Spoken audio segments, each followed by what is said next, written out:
Well, hey now. Welcome to Fitz's Electric Bar. I am going to look at soundtracks. I'm not going to rank them, but I've pulled out what I consider to be 10 outstanding soundtracks, and some on CDs and some on vinyl, and want to share those with you. They're all kind of different. What's interesting about soundtracks is the nature of each of the soundtracks can be quite different, and I'll try to delve into that with each of the soundtracks and start off with one very unique one, and that would be the Apocalypse Now soundtrack.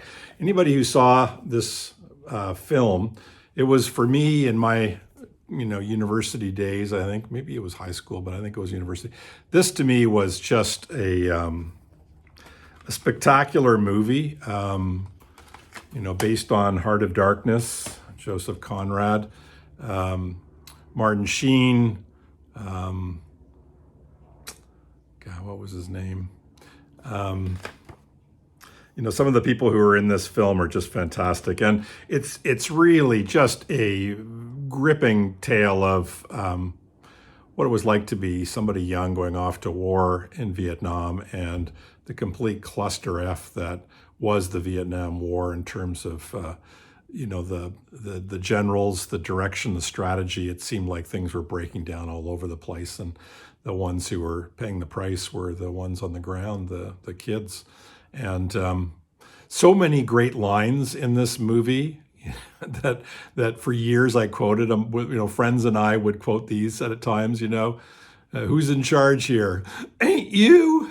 And there's so many other ones. I love the smell of napalm in the morning. Kurt's completely lost in the jungle, and his mental capacity is completely gone. Dennis Hopper in the film is great. Anyways, this soundtrack, we're going to talk about the movie rather, or the soundtrack, not the movie. But there is a lot of dialogue in here. There's probably difficult to see with all the reflection, but there are things, for example, you've got the song The End by The Doors, which is incredible. That starts everything off, is the end. But there's lots of narration and dialogue. So there's Saigon, still in Saigon, the Delta, Colonel Kilgore. When they come up and they deliver, like grocery boys, they deliver the direction to terminate Kurtz's command with extreme prejudice.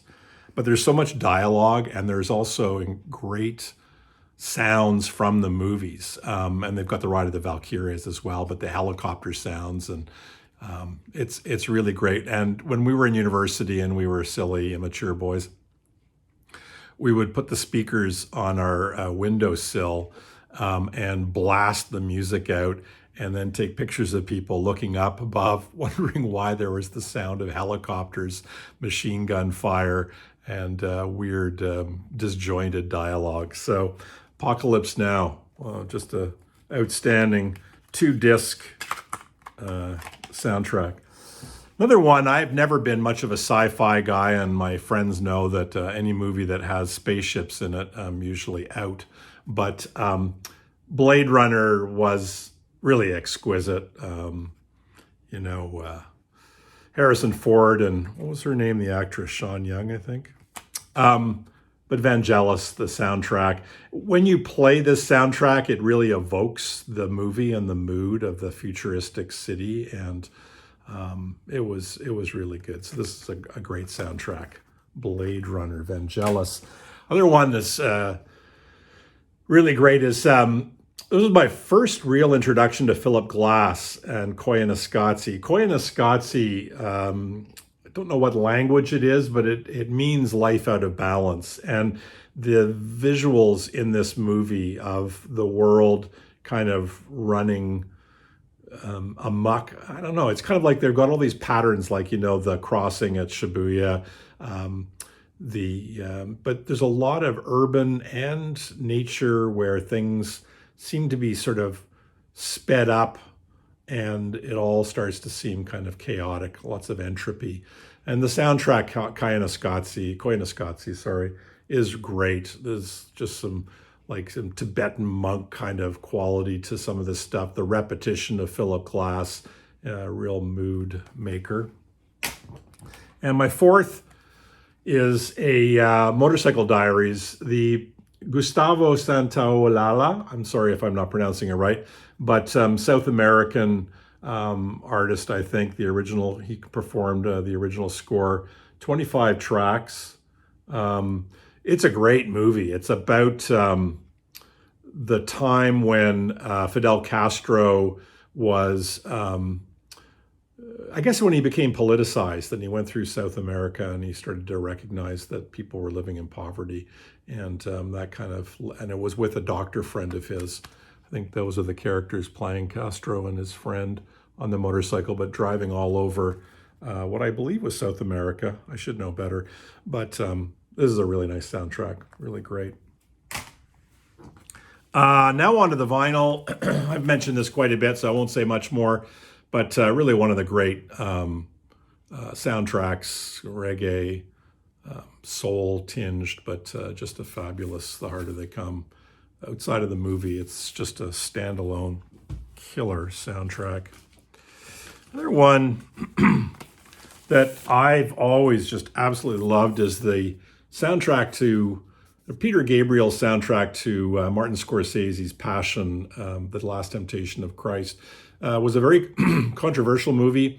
I think a lot of Christians found it somewhat incendiary. I don't know. I saw it, didn't quite get it, but then I'm not a devout Catholic or Christian. So this was a reissue that was done on, I think, Real World Records. This is great. A lot of, as you would expect, Middle Eastern music.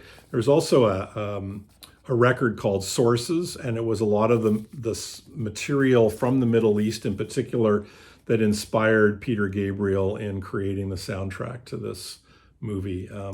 Really great when you're watching the movie, but it also holds up really well on its own. Very powerful soundtrack, one of my favorites. And we got Quadrophenia. I've always loved the movie Quadrophenia. You can see a little bit of damage there, but also, loved the album, The Who, the double album. The theme for me when it came out was spectacular, trying to figure out who you are and all of your multiple personalities that make up who you are and the choices you make in your life and some of the challenges that Jimmy goes through as he's trying to figure out who he is and who he wants to be. But this is the actual soundtrack to the movie Quadrophenia. Again, really good movie. And you'll see side 1 through 3 is all Who material. Side 4 is some of the music that the mods in particular would have been listening to at this time when they were going along on their scooters and going to Brighton and stuff like that. And there's some scenes of them dancing, doing some speed and basically dancing. James Brown, the Kingsmen, doing Louie Louie, Booker T and the MG, Green Onions, the Cascades, Chiffons, Ronettes, and Crystals, Be My Baby and To Do Run Run. So this is a really nice soundtrack. Really enjoy that. Another one that I actually never saw this movie. It got panned. Francis Ford Coppola's One from the Heart. So I can't comment on the movie, but this is quite the soundtrack. Tom Waits with Crystal Gayle. In parts, it's a little bit treacly, a little bit syrupy, but there are some such great songs on here. Is There Any Way Out of This Dream is Crystal Gayle Picking Up After You is a really nice twist on this idea of like, I'm always picking up after you, which was the woman, the Crystal Gayle character. And Tom Waits talking about someone I'm going to pick up after you, going out, finding somebody else that he can be with. Old boyfriends, broken bicycles. It's kind of early Tom Waits style, like the troubadour piano player before he got very eclectic and eccentric and super interesting. But it's like that early style, early days, but a little bit, I don't know about a little bit smoother. His early stuff, the first album was extremely smooth and beautiful vocals, but somewhat beat poet. Anyways, really great performances here by both Tom Waits and Crystal Gayle and singing together on some of these tracks. One from the Heart soundtrack.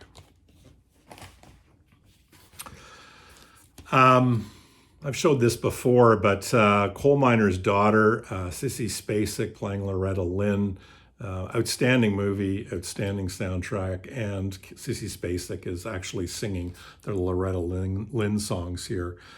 So it's classic Loretta Lynn music, right? So I'm a honky tonk girl, Amazing Grace, Crazy, Walking After Midnight, I Fall to Pieces, all of that, but performed by Sissy Spacek. Or as I like to say, Sissy Spacek. It was great. And finally, I don't know if you can sort of call an album your favorite soundtrack, and these aren't ranked, but this one is just spectacular. It's so perfect for the movie. It's such a minimalist movie, such a strange and odd movie. Harry Dean Stanton, Nastassja Kinski. And the soundtrack is Jim Dickinson, Ry Cooder, and David Lindley, just the three of them. Lots of beautiful sort of slide guitar, lots of space. My theme over the last little while, space in the compositions. Outstanding movie and just a great soundtrack. So those are 10 great soundtracks. One that's missing that I don't know where it is, but that I absolutely love is the soundtrack to The Mission. Don't remember who did that, but it's epic. It's an epic soundtrack to an epic movie, and I don't have that with me. Lots of others that I like, but those are 10 great soundtracks. I'm curious, what are your favorite soundtracks? What are soundtracks that you love and continue to go back to over the years? Let me know in the comments below. Carpe diem.